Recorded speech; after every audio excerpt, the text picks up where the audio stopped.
হরে Krishna. Mayapur Nitai Gour kitchen থেকে সবাইকে স্বাগতম। আপনারা কেমন আছেন? আশা করি ভগবানের কৃপায় সবাই ভালোই আছেন। আজকে আবার চলে এসেছি নতুন একটা ভিডিও নিয়ে। আজকে বানাবো নিম ঘন্ট। আমরা সবাই নিম বেগুন খেয়ে থাকি, কিন্তু নিম ঘন্টটা একদমই ইউনিক একটা রেসিপি, আর খেতেও খুব ভালো লাগে। একদম নতুনত্ব, আপনারা এটা করে দেখতে পারেন। তাহলে আজকে আমি নিম ঘন্ট কী কী লাগছে চলুন দেখে নিই। এখানে আমি নিম পাতা নিয়ে নিয়েছি, এই যে কচি, আর একটু বড় নিয়েছি নিম পাতা নিয়ে নিয়েছি। আর এখানে বড়ি নিয়েছি, বিউলি ডালের বড়ি নিয়েছি। এখানে বেগুন বানিয়ে জল দিয়ে ধুয়ে রেখেছি। নিয়েছি এখানে আলু, মিডিয়াম সাইজের 2-3টে আলু নিয়েছি। এখন আমি প্রথমে নিম পাতাটাকে কড়ার মধ্যে একটু ভেজে নিচ্ছি। প্রথম আমি শুকনো কড়ার মধ্যে পাতা দিয়ে দিচ্ছি। নিম পাতা জলটা একটু শুকিয়ে নিচ্ছি। যে শুকনো কড়াইতে আমি প্রথমে জলটা শুকিয়ে নিয়েছি, আর একটু নেড়ে চেড়ে জলটা একটু শুকিয়ে নিচ্ছি। একদমই জল নেই। এখন আমি দিয়ে দিচ্ছি এখানে তেল। জলটা শুকিয়ে গেছে, এখন তেলের মধ্যে আমি নিম পাতাগুলো ভেজে নিচ্ছি।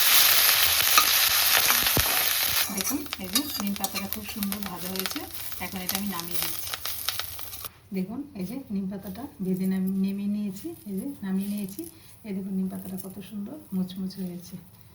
এখন আমি এবার ফোড়নটা দিয়ে দেবো। প্রথমে এখানে বড়িটা ভেজে দিচ্ছি সরিষার তেল দিয়ে দিচ্ছি বড়ি। এবার বড়িটাকে আমি লাল লাল করে ভেজে নিচ্ছি।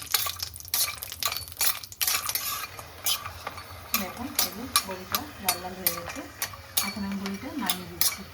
এবার আমি ফোড়ন দিয়ে দিলাম 2টো শুকনো লঙ্কা, দিয়ে দিচ্ছি একটা তেজপাতা আর্ধেক করে। ফোড়নের জন্য নিলাম মেথি,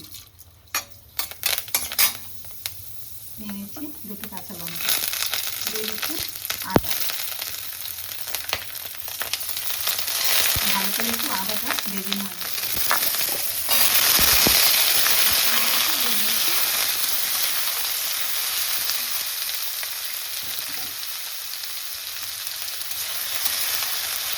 দিয়েছি অল্প একটু লবণটা দিয়ে আমি ভালোভাবে ভেজে নিচ্ছি।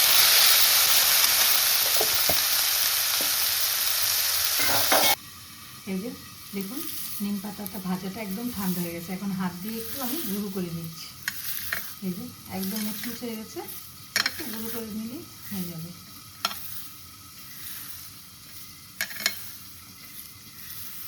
এই দেখুন কত সুন্দরভাবে গুঁড়ো হয়ে গেছে।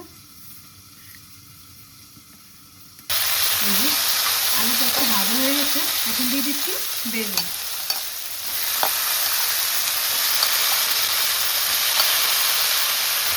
একটু হলুদ গুঁড়ো দিয়ে একটু নেড়ে চেড়ে আমি একটু ঢাকা দিয়ে রাখছি 2-1 মিনিটের জন্য, যাতে করে আলু বেগুন খুব সুন্দর সিদ্ধ। ঢাকনাটা তুলে দিয়ে একটু ভেজে নিচ্ছি, একটু ভাজা ভাজা করে নিচ্ছি। দেখুন আলু বেগুন সুন্দর সিদ্ধ হয়ে গেছে। এখন এখানে দিয়ে দিচ্ছি স্বাদ মতো একটু চিনি। আর প্রথমে আমি অল্প একটু লবণ দিয়েছিলাম, আর একটু লবণও দিয়ে দিচ্ছি। এবার ভালোভাবে একটু ভেজে নিচ্ছি। দিয়ে দিচ্ছি ভেজে রাখা বড়িটা আমি একটু গুঁড়ো করে নিয়েছি, একটু ভেঙে নিয়েছি।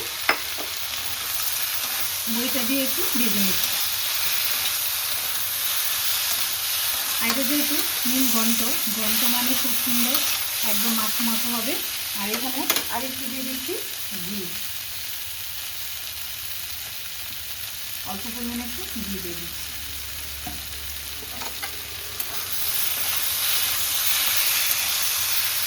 ভালোভাবে সব দেওয়া হয়ে গেছে, মিশানো হয়ে গেছে। দিয়ে দিচ্ছি ভেজে রাখা নিম পাতা। এই যে নিম পাতা আমি গুঁড়ো করে নিয়েছিলাম, পাতাটা দিয়ে একটু নেড়ে ছেড়ে নিচ্ছি। দেখুন এই যে হয়ে গেছে, আমি নামিয়ে দিচ্ছি।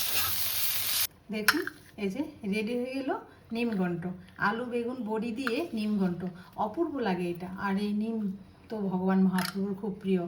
এর জন্য এরকমভাবে নিম ঘন্ট বানিয়ে আপনারা ভগবানকে গরম রাইসের সাথে ভোগ লাগিয়ে প্রসাদ পাবেন।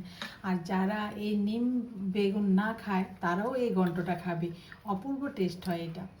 তাহলে আজকে ভিডিও এখানে শেষ। সবাই ভালো থাকবেন, সুস্থ থাকবেন, আবার দেখা হচ্ছে পরের ভিডিওতে। হরে কৃষ্ণ।